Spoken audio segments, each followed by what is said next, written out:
Three. Okay? Kumusta? But again, we are so happy. Andyan kayo for sharing your talent. Yun naman po talaga pinaka-importante. But again, this is a competition. Kailangan ko talaga mag-announce. Okay? So now, ladies and gentlemen, eto na yun.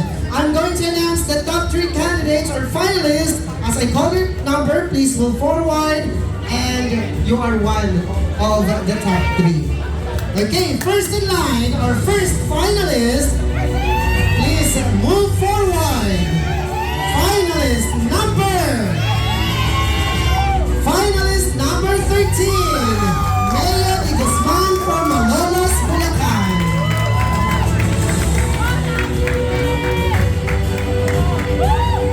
Next in line, ladies and gentlemen, we only have 5 more finalists remaining here on stage. As I call your number, please move forward. Finalist number 15. Christian Enriquez from Isabela.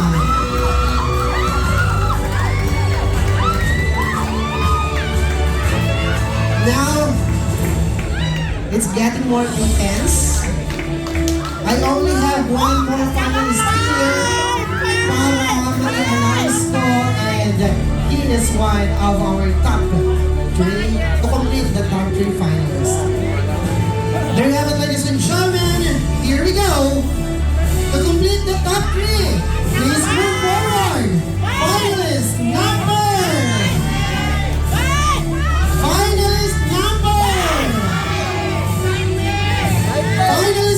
19, Jerome Daseo. Maraming salamat, finalist number 9, finalist number 6, and finalist number 5. And now, ladies and gentlemen, we are now down to our screen. So we're just waiting if okay na ba ang ating the remaining 2 finalists na malagyan sila ng headset para hindi nila or marinig yung sagot ng ating mga finalists.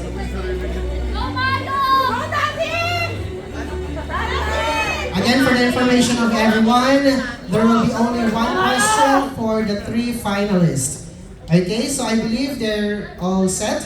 And can we now flash the question on screen? Your question, finalist number 13.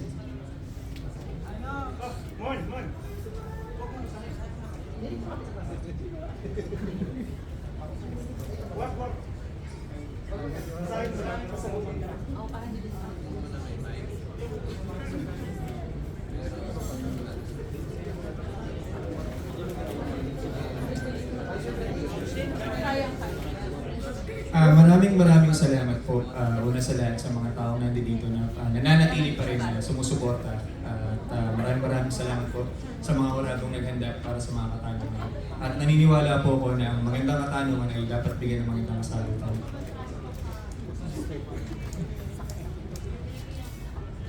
Para sa akin po, title ng Mr. Pilipino sa Kuwait is napakaganda.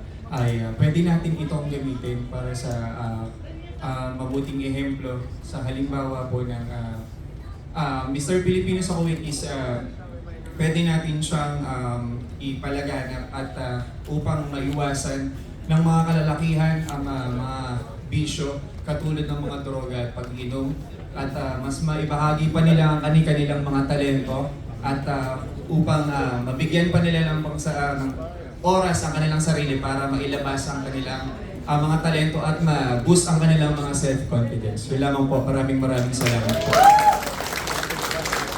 Thank you so much, finalist number 13, Mayo de Guzman. And now, please remove for now. May we call the next finalist to please join me here on stage.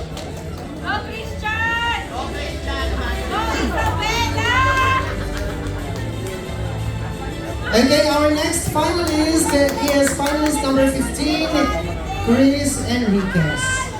Chris, your question will be flashed on screen. This is the same question for the 3 of you. So, can we now flash the question?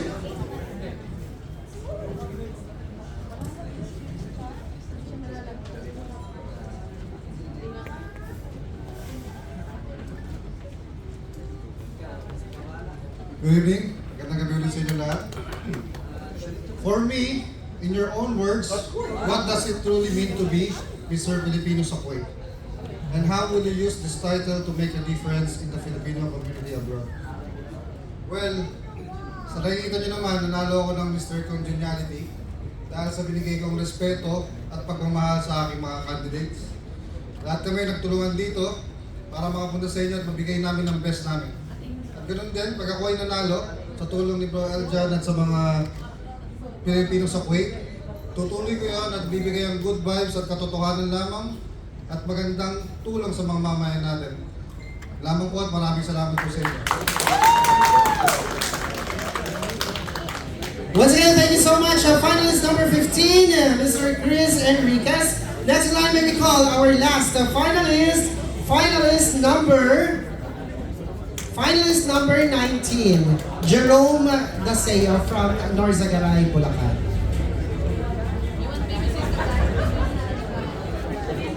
Hi, Jerome. So again, same with our two finalists here. We are going to flash the question on screen. You can read it, and you can once you're ready, you can have your answer. Please flash the question.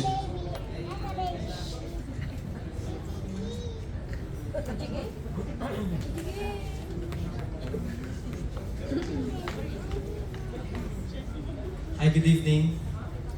To be a Mr. Filipino sa Kuwait is being a responsible, being a kind, because being kindness, spreading kindness, you can never go wrong with it. But if you put it, it's also a responsible on it.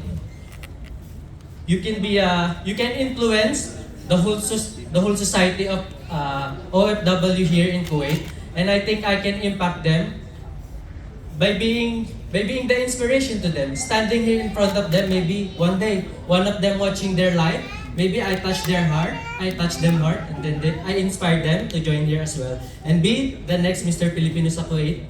Thank you. Thank you so much once again, finalist number 19. Gusto ko yung touch by touch. Okay, so now we have our three finalists here, and now I think all our judges is okay pa po ba, sir and ma'am? So don't worry, this will be the last question and answer round.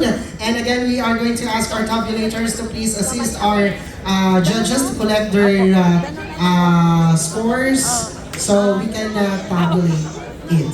So now, ladies and gentlemen, this will be again the announcement of our major award, where they will be getting a cash prizes and mag-uwi po ng good vibes. So before yan, habang hinihintay din po natin ang tabulation po natin, we would like to welcome our Mr. PSK Season 1 first runner-up, because ang ating Mr. Filipino sa Kuwait Season 1 is no longer here in Kuwait. So dahil dyan, we have our Mr. PSK Season 1 first runner-up who will be giving his final walk, no other than Mr. Hiner Lacerna.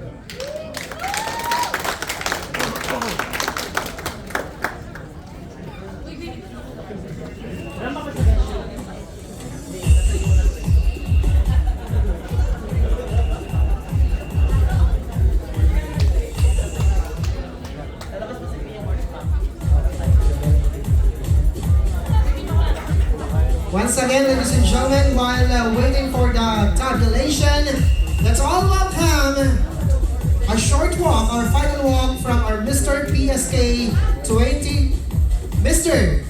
Season 1 first runner-up, Hiner Lacerna.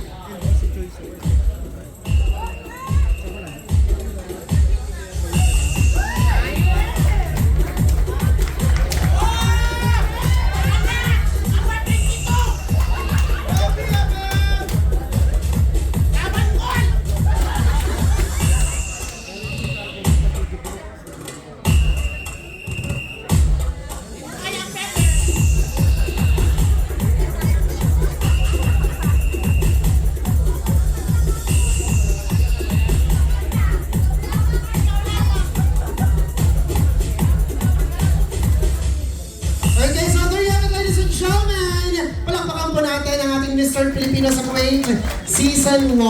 And again, we are still waiting for the official score from our tabulators. But habang naghihintay po tayo, can we invite our Mr. Filipino sa Kuwait Season 1 that was last 2021, that's after pandemic? Okay, so parang pa-pandemic pa lang nun. Okay, so if you can just share, we have now our season 2. So ano yung mga experiences ninyo, how it become, how it feels, what is the experience of being one of the Mr. Filipino sa Kuwait and got the first runner-up? Actually, surreal pa yung feeling kasi parang kung tutusin, parang kailan lang, pero ang tagal na, parang almost 2 years and a half na ata yung since nung time namin, and still yung support and yung organization hindi nagbago. Like kung sinasabi dun sa mga nami-meet ko na gustong sumali sa dito nga season 2, sabi ko, go for it kasi yung organization sobrang worth it. Sobrang ganda nung pagpapalakad nung Mr. Pilipinas sa Kuwait, which is headed by our si Sir Eljan and sila Sir Raymond and the rest of the organizers.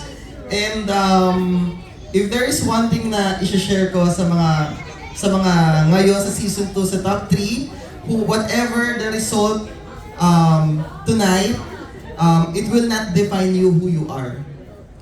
As long as you show and you did your best, win or lose, you are a winner already. Yan, palakpakan natin yung mga winners. Yan, di ba?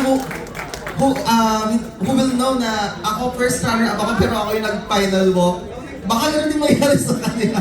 Hindi natin masabi kasi nag-for good yung nag-title sa batch namin. So representing yung season 1, which is to relinquish the crown sa ating new batch. Ayan, good luck sa new journey niyo. And just savor the moment. Thank you.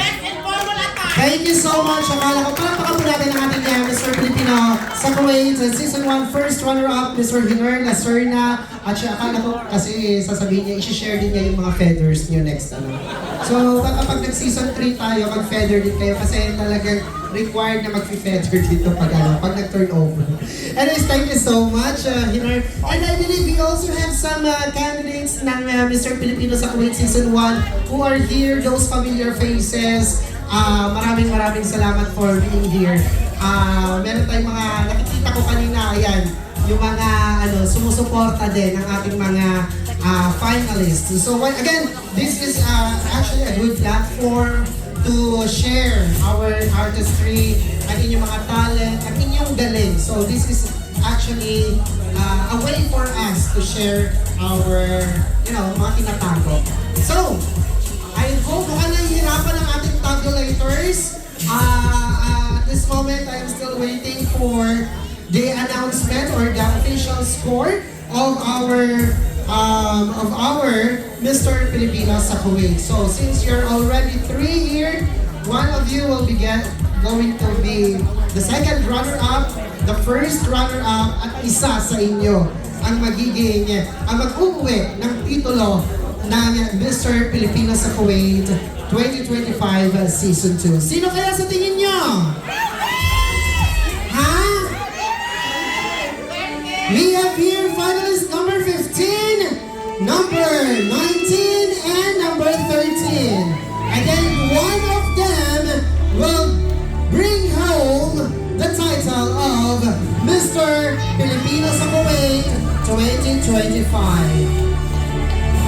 Ito talaga yung pinakamahirap, ang hintayin yung resulta ng ating kompetisyon. Again, we would like to say thank you so much, especially sa mga binigay na oras ng ating mga finalists sa pag-practice, sa paghanda ng kanilang mga dinala ngayong araw na ito. So, medyo nahirapan pa ang ating mga tabulators. Again, we are still waiting for the official result. So while waiting, we would like to say thank you once again to our dear sponsors. Maraming salamat po. LBC Express, Incorporated, Citylink Shuttle, American Tourister, Origo, Al Mula Exchange, Al Zafira, Al Jamila Beauty Salon, La Filipina Beauty Salon, Bank of the Philippine Island, Pinoy Hyper, Alataybi and Alaybani Law Firm Group, Magic Carpet, Lulu Hypermarket, Carlton Tower Hotel, Baking Studio Kuwait, and Dream Sense. Maraming salamat po.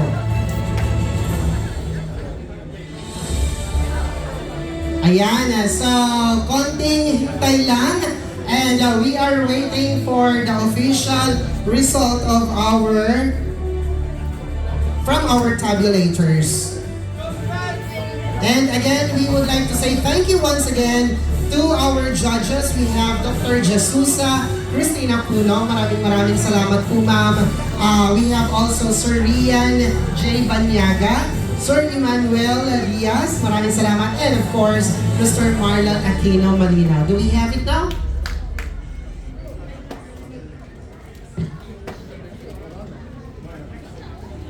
Alright, so now ladies and gentlemen, brace yourself as this is the moment of truth.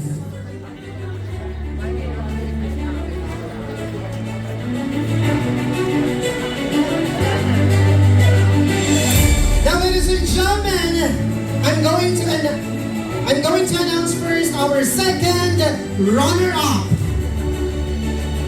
Are you ready, candidates? Okay. Sa tingin ninyo, sino kaya ang ating second runner-up?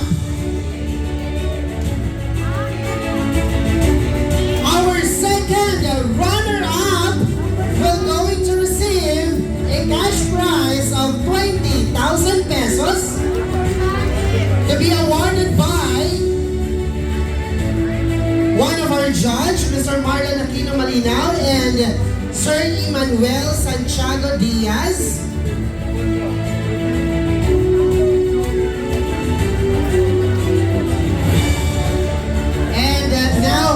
Here we go. Our judges are here.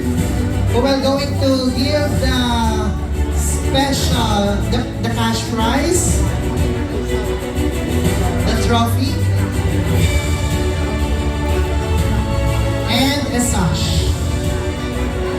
Ladies and gentlemen, congratulations! Our second runner-up goes to finalist number who got the official score of 83.12%. Congratulations, finalist number 15, Chris Enriquez. Again, our second runner-up will be congratulations. You will receive 20,000 pesos in cash, a flower, and a crown. Isa pa. Palapakan po natin ang ating second runner-up, finalist number 15, Chris Enriquez. And now, ladies and gentlemen, here we go. We are now down to our first runner-up and our Mr. Filipino sa Kuwait 2025 Season 2. I'm going to announce the Mr. Filipino sa Kuwait 2025 Grand Winner. Ang hindi po matatawag, siya po ang ating first runner-up. Our Grand Winner garnered 90.5% of the total score. Our first runner-up garnered 88.25%. To award our grand winner, may we call one of our judge, Mr. Rian J. Banyaga. And our first runner-up will be awarded by Dr. Jesusa Christina Puno.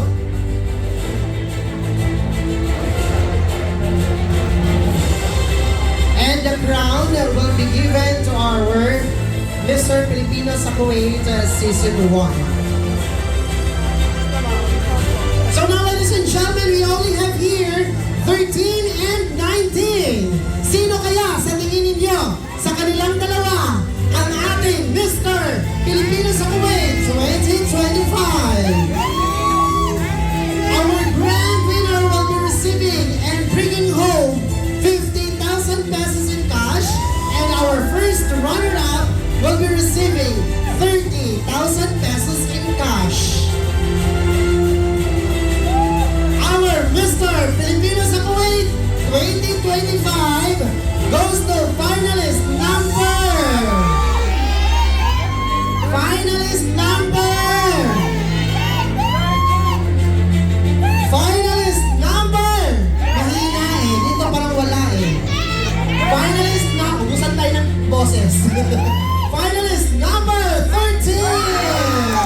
than finalist number 19 that will be awarded by Dr. Jesusa Cristina Puno.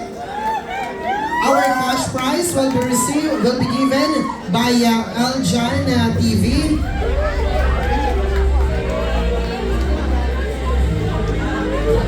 And there you have it, ladies and gentlemen. Hail to our next king, our Mr. Filipino sa Kuwait 2025 finalist number 13, Neo de Guzman.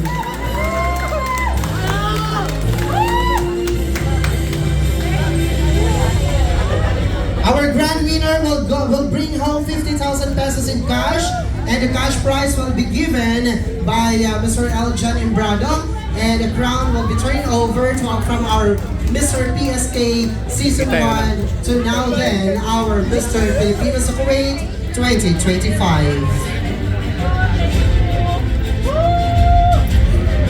Ayan, maraming salamat, and may we request all our winners to please stay on stage for the final photograph.